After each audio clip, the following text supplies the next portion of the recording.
Olá, turma. Eu sou o Rodrigo Cascabulho, sou professor de Geografia da Escola Tempos de Construir, e hoje a gente vai falar um pouquinho sobre os espaços brasileiros e a sua diversidade, que é o capítulo 10, a página 261. Vou projetar o slide para que a gente possa começar a nossa aula.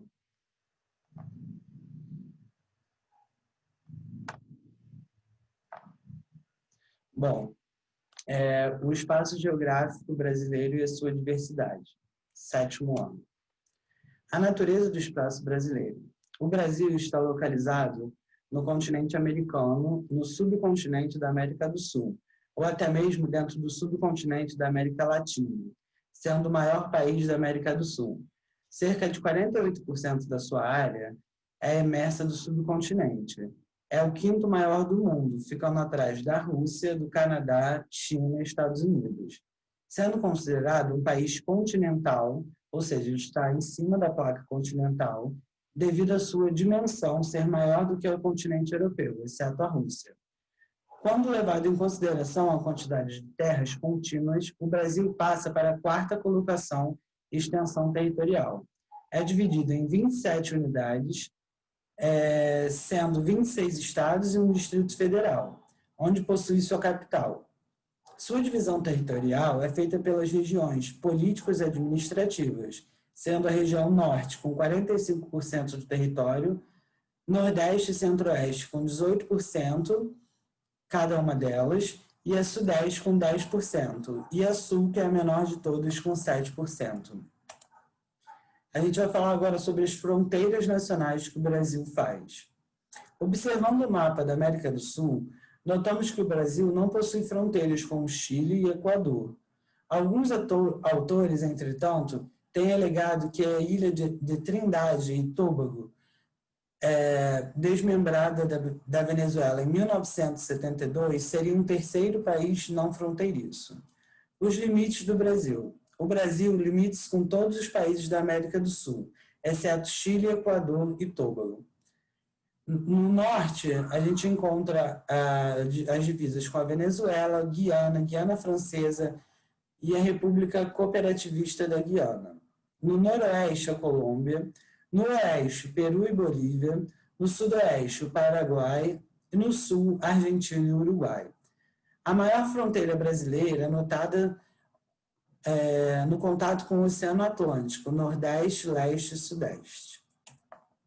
Bom, agora a gente vai falar um pouco sobre a calma geológica do território brasileiro, né, que a gente pode encontrar no livro, na página 263. Segundo estudos geológicos, o território brasileiro apresenta uma extraordinária calma tectônica, pois não é atingido por grandes abalos sísmicos ou atividades vulcânicas.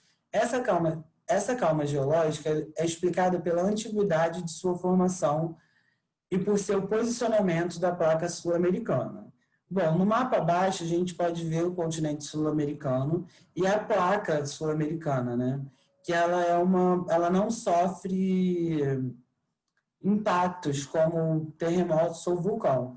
A gente percebe aqui, junto com a placa de Nazca e a sul-americana, que aqui começa a surgir a Cordilheira dos Andes, que é a única encontro de placas que a gente tem, né, na nossa placa sul-americana. Como estudamos no ano anterior, o planeta é formado por grandes massas continentais que flutuam-se e deslocam-se aleatoriamente sobre o magma pastoso, denominadas de placas tectônicas. Ou seja, aqui a gente pode observar as placas, né, que o Brasil ele não sofre abalos sísmicos porque a gente não possui uma placa batendo de frente com a outra, né? O único lugar que acontece é na Cordilheira dos Andes. Bom, agora a gente vai falar um pouquinho das altitudes do relevo brasileiro. Se fôssemos descrever o relevo brasileiro, como descrevemos um indivíduo, diríamos que ele é velho, baixo e tranquilo, traduzindo geológica e geomorfologicamente. O relevo brasileiro ele é velho, uma vez que começou a ser formado em eras geológicas muito antigas. Ele é baixo por causa do seu grande período de exposição aos agentes de erosão. Como a gente estudou, a erosão é o desgaste do solo, o movimento do solo, que é causado pela chuva, pelo vento e por vários outros fatores climáticos, resultando em altitudes modestas em relação às outras áreas da crosta. E a gente pode observar que as atividades geológicas internas, como vulcanismo e dobramentos e grandes abalos sísmicos, não possuem no Brasil, porque aqui a gente está vendo o território brasileiro, né? A planície amazônica, que é uma área bem baixa que a gente encontra. O marrom mais escuro que aparece no mapa são os picos mais altos, né? Que a gente tem, por exemplo, aqui a gente consegue avistar o Planalto da Borborema, que ele é muito falado, né? A Serra do Mar. E a gente consegue ver os de 600 metros, 200 e 100 metros, né? De acordo com as cores. E o de zero, que a gente vê que é a planície, né? A grande planície amazônica, onde encontra a nossa floresta amazônica. Os planaltos brasileiros e seus impactos ambientais. Sabemos que os planaltos são formados de relevos que apresentam altitudes em torno de 300 a 600 metros, cujo topo é suavemente ondulado e ele é limitado por declives. Se você observar atentamente a imagem abaixo, notará que, em sua maioria, os planaltos brasileiros apresentam a parte mais baixa das suas vertentes em contato direto com regiões de depressão. Ou seja, na imagem abaixo a gente consegue avistar um planalto, né? E as depressões que estão ligadas, que ligam esse planalto às planícies. Quando analisamos de forma particular a região norte do Planalto da Amazônia Oriental, é limitado por depressões marginais, sul e norte amazônica, em meio à planície do Rio Amazonas. A região nordeste, o Planalto da Borborema, como a gente falou acima, ele é limitado ao leste pela planície dos Tabuleiros litorâneos, onde a depressão sertaneja, e assim a gente pode observar também as regiões do centro-oeste e do sudeste, que é formado por planaltos e chapadas e depressões. Bom, aqui a gente observa na imagem, né, que há grandes planaltos, né, e eles sempre vão estar ligados a depressões que vão ligar eles às planícies. Depressões brasileiras.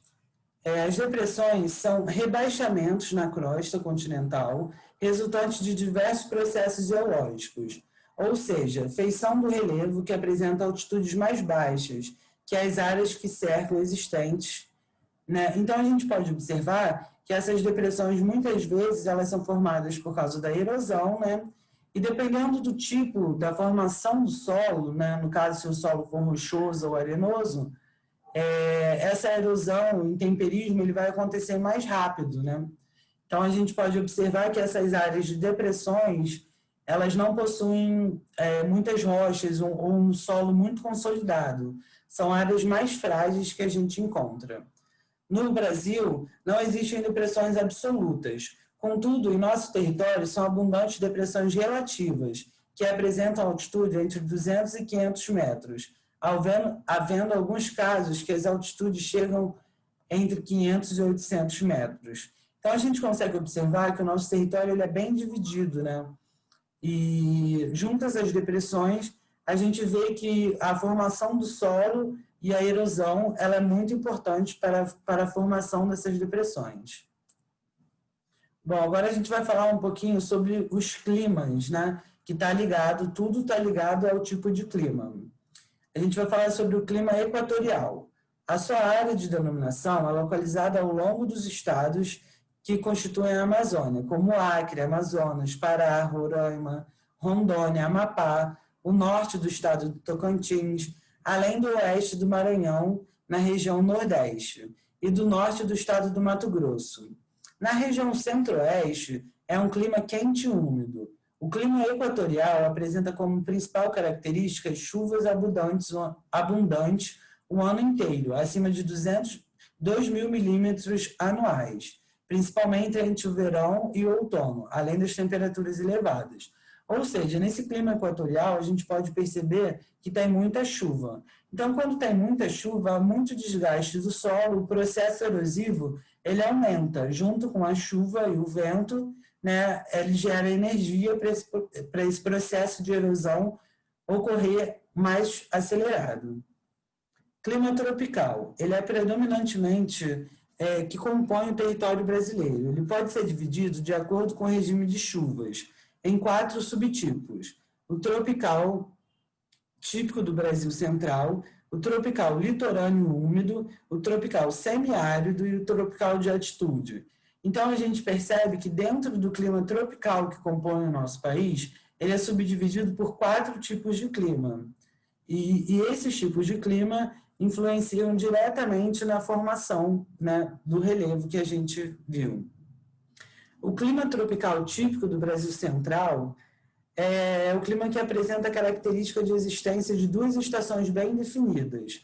Uma chuvosa, que vai da primavera, de novembro e perpétua até o final do verão, que é março, e uma seca, que se estende por todo o inverno de junho até setembro. Em seu período seco, ocorrem muitas queimadas espontâneas, que acabam renovando a vegetação do cerrado e dando prejuízos aos agricultores. Então, a gente também tem que prestar muita atenção nessas queimadas, que podem trazer grandes problemas para o nosso ecossistema, né? O clima tropical litorâneo e úmido, ele rega as terras do litoral brasileiro, de São Paulo ao Rio Grande do Norte. Então, a gente percebe pela proximidade do litoral que, como a gente estudou as zonas de ar, né, que eles se formam a zona de ar continental, né, que vem do continente, e a zona de ar marítima, que ela carrega grande quantidade de água. Então, a gente pode ver que esse clima tropical litorâneo e úmido, ele é formado por essas massas de ar que são formadas no oceano. Bom, a gente sugeriu fazer um exercício durante a aula, que a gente fez junto, né? São as páginas 282, 283, 285, 286 e 287. E foi isso, a gente fez o exercício e na próxima aula a gente vai corrigir, dando continuidade com a matéria.